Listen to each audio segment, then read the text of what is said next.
Welcome back to the Rashi Nosh. I'm Pastor Matt. And I'm Kara. This week, our Torah portion is Lejá.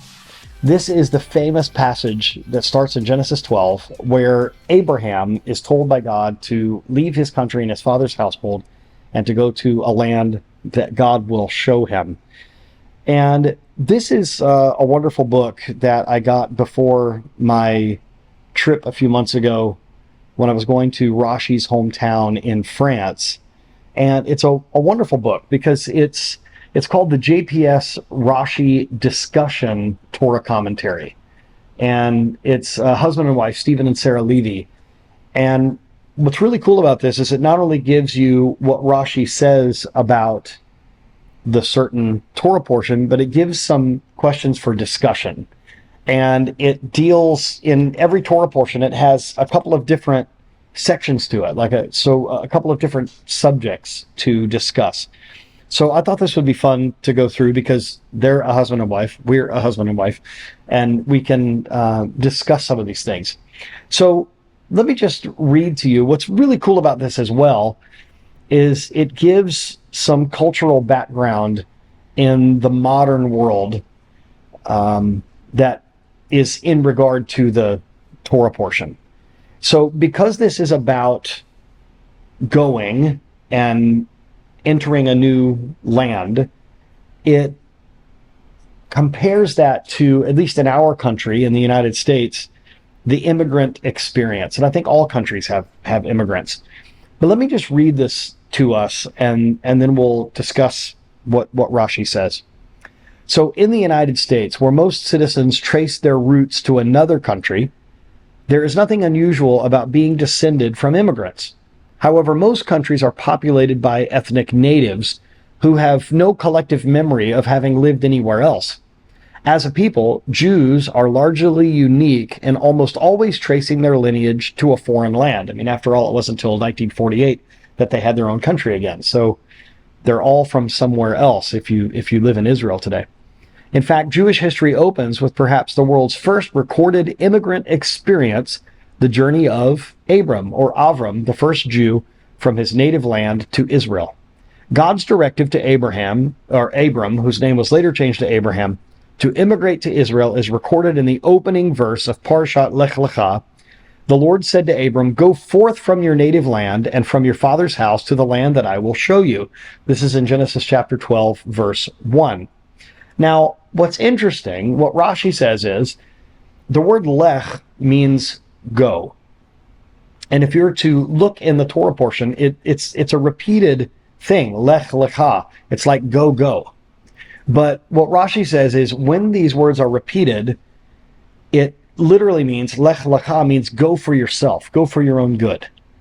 And it is similar to the Torah portion called shalach, sometimes known as shalach lecha, go for yourself or send for yourself out spies or scouts to the promised land. It was like for your own good. So go for your own benefit and for your own good, and I will make you a great nation. But here you will not merit having children where they were then. Moreover, I will make your character known in the world.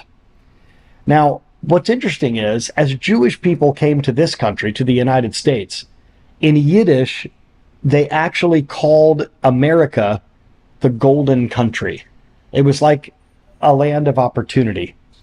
So there's some interesting discussion questions that the Levies have for us, and I wanted to ask you about this, if you know about it. I think probably my family knows more than yours about this kind of thing, but do you know your family's background and what experience they had of settling in America? Do you know anything about that? I really don't. I think a little bit from both sides of my family came from England, but that's about all I know. Okay. A good portion of my, years ago, when my grandmother was still alive, who died at over 100, she was adopted. And so we wanted to sort of help her find out who she was. And so we got those DNA tests, everyone in my particular little nuclear family got those along with my grandmother. And so we found out that we knew that we had most recently come from Ireland, like in the early 1900s. And you actually found my family at Ellis Island on a trip that you went on to New York. And you discovered that there was actually a baby sister to my great grandfather that we never heard of. And so she must have died, which is a sad thought. But since she was never remembered in the family, she must have passed as an infant. So yeah, in my family, all we knew is, we came from Ireland, from Belfast in the 1900s, early 1900s. But then before that, a few hundred years before that, we were in Scotland. So, Scotland and Ireland, and I have some England in there as well. Obviously, your family and my family felt that the United States was a better situation. Otherwise, they wouldn't have come. And both of us, on at least one side of our family, we've been in this country even longer. I think you even go back to like the founding. Part of your family goes back to even the founding of our country. And in one area of my family, we do as well. So for some reason, like the Jewish people that came here, people from the nations came from all over and ended up here in the United States. So they were coming, these Jewish people that were coming to America looked at it as a golden country. What would that mean to you if for some reason we felt the need to move somewhere else, to uproot our family and to move somewhere else? Can you think of anything that would be really attractive to you? What would be like a golden country? What might be different than here? I don't know. I know most recently we were a little further north and we were enjoying the autumn leaves and things like that. Is that an attractive thing to you now that you've seen the change of seasons? Is that? It is pretty. I will give you that. Do you think you'd like to live somewhere where it would snow as well? Or is the changing of the leaves and the temperature a little bit good enough? Yeah, I think I'm too much of a Florida girl for that. And that's fine. There's nothing wrong with being a Florida girl. So it is interesting that where we live in the United States in Florida, I think a lot of people look at us as the golden country. We're near the ocean. We have the beach here. It's interesting. Something else that Rashi brings up as we turn the page here, another just topic of discussion that I'd like us to have, and that is the idea of ladies first. At least in our country, that is part of a history of politeness, I think, of letting ladies go first. And we both come from pretty traditional families. I was always raised as a male to, if I was walking up to a building and there was a lady there as well, I was brought up, and I still do it to this day, to let the woman go in the building first. And I was even taught to open the door for her, to do that, to let ladies go first. So what does Rashi mean by ladies first? Let's look at this. So it says in Genesis 12:8, from there he moved on to the hill country east of Bethel and pitched his tent, with Bethel on the west and Ai on the east. And he built there an altar to the Lord and invoked the Lord by name. Now Rashi comments on the word ohalo. The word ohel means tent. So ohalo means his tent, which is pronounced consistent with its usual spelling, as if the last letter were the letter vav in Hebrew, the masculine possessive suffix meaning his tent. Now, what's interesting is we translate this into English, since it's talking about Abraham, or Abram at this time, and it says that he pitched the tent. We translate it into English as his tent. So this is talking about him. However, in the Hebrew, it doesn't end with a vav, making it masculine. It ends with the letter he, which is the feminine possessive suffix, meaning her tent. So what does this mean? Rashi says that although this word is translated into English as his tent, it really can be read, because of its spelling, the unusual spelling here, her tent, that he pitched her tent. And Rashi says that this means that first he pitched his wife's tent and then his. In other words, like ladies first.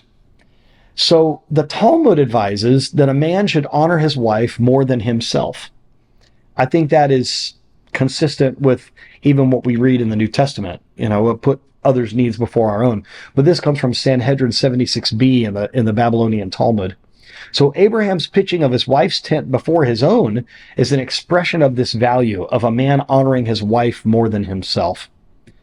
So, as a woman, I've never been a woman, never will be a woman, but as a woman, how have you felt have you witnessed this? I mean, besides in our own family, have you been on the receiving end of a ladies first mentality?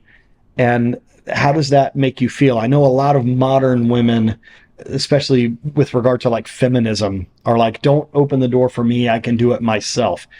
Do you find that old fashioned, or does it feel like it honors you when me or some other man will open a door for you? Yeah, I feel personally, I think it's still an honoring thing. Like I look at it that way. Obviously, I tend to be an independent person and I'm a woman who can get things done. But I feel like just because I can do it, sometimes maybe I don't need to do it. You know what I'm saying? Like sometimes I feel like it should be, a little more honoring because, men do it, they honor in certain ways and then women honor in other ways. So we just have like our like roles that we kind of play a little bit and it kind of meets each other's needs and honors each other in different ways. So to me personally, I definitely see like there'll be people who hold open doors and say whatever to me. A man will if we're both walking into the building, if it's somebody that even a stranger, a lot of times they'll be go ahead, you go ahead first, whatever. And I definitely see that still happening, definitely in our area, and it never offends me personally, but. You never feel like that person is saying you're incapable of doing it for yourself or anything No, like that? I never think of it that way at all. So to you, moving on to the next question, to you would say then that this ladies first attitude has been largely or totally positive for you. In my experience, it has been, and just the way I receive it, I guess it's not a negative to me. To me, it's somebody being, again, thinking of someone else beside themselves first. In that situation, it happens to be because I'm a female, but sometimes even in other kindnesses, just showing, selflessness, is always a positive in my opinion. So the next question they ask, I think, is very perceptive. And that is, so when you talk about honor and people honoring one another and doing that, another thing that I think of is if I'm coming up to a door, even if it's not a woman, if it's a man that is older than me, I will tend to, just out of respect for my elder, to open the door for that man.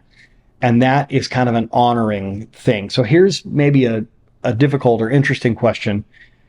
Do you think that the concept of honor is not as valued today as maybe it was in the past? Like, do you think that some of these things are kind of old-fashioned that in the modern world might be fading away? That's a good question. I don't know. I mean, Now, granted, where we live in the southern part of the United States, and we're more traditional, I think. Mm-hmm. I don't really know what it's like in other parts of the country. So, I mean, when you hear stories, you hear like it's not as important and not as prevalent, but I don't know. I don't know how to see that for myself, so I'm not sure. Do you think the last question that they have here on this subject is, do you think that it's in society's best interest to uphold values embodied in things like ladies first, like honor and sacrifice? Do you think it makes our society better when we teach young boys ladies first or things like that? Do you think that makes society better? I think so, personally, just because I feel like if you have things like that are taught, then there is a right way to behave and a wrong way to behave. It sets boundaries, and I feel like just in society as a general, we tend to, left to our own devices, become more and more selfish and more, mean and just impatient and just all those things. So when you have certain things just ingrained in you to do, it makes you stop and, again, put the emphasis on someone else for a second. And so it kind of pulls you out of that selfishness a little bit. So on a whole, I feel like that's always a better mindset. So this gives us some things to think about. So in your life and in your culture, many of you are watching in countries that are not the United States. How do you feel about this? About the concept of honoring, putting others before ourselves, and even in a gendered way of saying ladies first, doing things like this. It also used to be, not just in our country, I think worldwide, I think there used to be an idea of, and I think there still is largely, if there's a catastrophe, that the ladies and the children are evacuated first. Or it used to be when a ship was sinking, that the women and the children got on the lifeboats first. And this culture of honor, I think sometimes in the modern society, where the secular world wants to show how there's no differences between men and women, between male and female, and between the roles of masculine and feminine. I think sometimes the attitude is, well, since there's no difference between men and women, we don't need these, what the world might see as outdated modalities or outdated ideas. For those of us that are religious, and those of us like our family that comes from a more traditional standpoint, I don't think we see it that way. I think we continue to instill within us a culture of honor. And it's not always in a gendered way. Whenever our family is at a restaurant, something that was instilled in us as young boys, me and my brothers, and something that my parents have now instilled in their grandchildren, is that when McEwens are at a restaurant, when we're done eating, we tend to stack our dishes and, put any trash or garbage or stuff, discarded napkins and things like this in a little pile to make it easier on the person that needs to come along and clear off the table. That we want to make their job a bit easier by cleaning up a bit of our mess before they have to come and do it. Just as a culture of honor and not wanting to leave a big mess for someone to clean up. It's something for you to think about in your life. How can we honor one another? Not just in our families, but even complete strangers. If you are on a busy street in your vehicle, do you let that person come out in front of you in their vehicle? Do you let someone pass, or do you let a pedestrian crossing the street go before you? Little things that we can do to honor one another. I think it's something good for us to think about. So I think this is a wonderful first experience with this JPS Rashi discussion Torah commentary. This is a wonderful resource, and I even think this would be good for any of you that lead a small group in your congregation, whether in a synagogue or a church, a messianic congregation, a Sunday school class. It's a really easy way to go through the Torah portions and have some good discussion questions. So maybe this is a resource that you would like to get. I think it's a wonderful thing for us to do here on the Rashi Nosh. So let's see how this goes for a bit. I think it's a positive thing. Thank you once again for joining us. And my prayer for us and our family and for you is that we begin to honor one another the way that Abraham honored his wife, and that also we would look back at our own family history and remember where it is that we came from. If we came from another country to where we are now, what was it about this place that we were really looking as this is a golden country? And if you're in a particular country and you think, wow, I don't know that our country is a very golden country anymore, maybe instilling some of this culture of honor would maybe bring back some of those ideas of that, as we say in our country, a shining city on a hill, which of course is a reference to scripture, to Jerusalem. Something for us all to think about. Thank you once again for joining us on the Rashi Nosh, and we pray that your family would be blessed as you go through the Torah together. An early Shabbat Shalom to all of you, and Kol Tuv, all the best to you and yours.